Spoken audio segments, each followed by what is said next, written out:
ഫായിസ് കുളപ്പുറം. മുത്താലിമായിരിക്കും മരിച്ചുപോയ മോനാണ്. പേര് ഫായിസ്, വയസ്സ് 19, ദേശം കുളപ്പുറം. എൻ്റെ ഡിവിഷൻ പരിധിയിലുള്ള ഒരു വെള്ളത്തിൽ വീണിട്ടാണ് ആ കുട്ടി മരിക്കണത്. ആ മോനിക്ക് അള്ളാഹു സ്വർഗം കൊടുക്കട്ടെ, ഷഹീദിൻ്റെ കൂലി നൽകുമാറാവട്ടെ. വലിയ ആലോചന. മൂപ്പരെ ദേശത്ത് കുളപ്പുറത്ത് ഒരു സാഹിത്യോത്സവ് നടന്നപ്പോൾ ഈ ഫായിസിനെ അനുസ്മരിച്ചുകൊണ്ടുള്ള പ്രഭാഷണമാണ് എനിക്ക് അവർ വിഷയം തന്നേക്കണം. അപ്പോൾ നേരിട്ട് പരിചയമില്ലാത്തതുകൊണ്ട് ഫായിസിനെ കുറിച്ച് പഠിക്കാൻ അവിടുത്തെ ബുഖാരിയിലെ ഗുരുവര്യന്മാരെയും അതുപോലെ ഫായിസിനെ കുറിച്ചുള്ള പുസ്തകങ്ങളൊക്കെ ഒന്ന് വായിക്കാനും സമീപിക്കാനും വിചാരിച്ച് കുറഞ്ഞ സമയം കൊണ്ട് കുറച്ച് ആശയങ്ങൾ ശേഖരിച്ചു. എന്നെ അത്ഭുതപ്പെടുത്തി എന്താണെന്നറിയോ, 1ാം ദർസിലൊക്കെ ഈ ഫായിസ് എന്ന മോന് ഫത്വൽ മീനൊക്കെ അർത്ഥം വെക്കുമ്പോൾ ഇംഗ്ലീഷിലേക്ക് ട്രാൻസ്ലേറ്റ് ചെയ്തിട്ട് അർത്ഥം വെക്കും. അത്ര ഇംഗ്ലീഷിലേക്ക് ട്രാൻസ്ലേറ്റ് ചെയ്ത് അർത്ഥം വെക്കും. അപ്പോൾ ആ കുട്ടിനോട് ഉസ്താമാർ ചോദിച്ചു, എന്താണ് ഈ കാര്യം, ഇംഗ്ലീഷിലേക്ക് ട്രാൻസ്ലേറ്റ് ചെയ്തിട്ട് അർത്ഥം വെക്കാനുള്ള കാര്യം എന്താ? കുറച്ച് റിസ്ക് അല്ലേ? മലയാളത്തിലേക്ക് അർത്ഥം വെച്ച് അത് മനനം ചെയ്ത് ഇംഗ്ലീഷിലേക്ക് കൊണ്ടുവരിക എന്ന് പറഞ്ഞാൽ കുറച്ച് റിസ്ക് അല്ല ആദ്യകാലത്ത് പ്രത്യേകിച്ചു.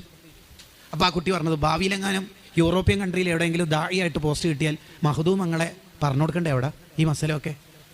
അതുപോലെ ആ മോനിക്ക് നിയ്യത്തുൽ മുഅ്മിനി ഖൈറും മിൻ അമലിഹി എന്നല്ല ഇസ്ലാം സിദ്ധാന്തിക്കണത്.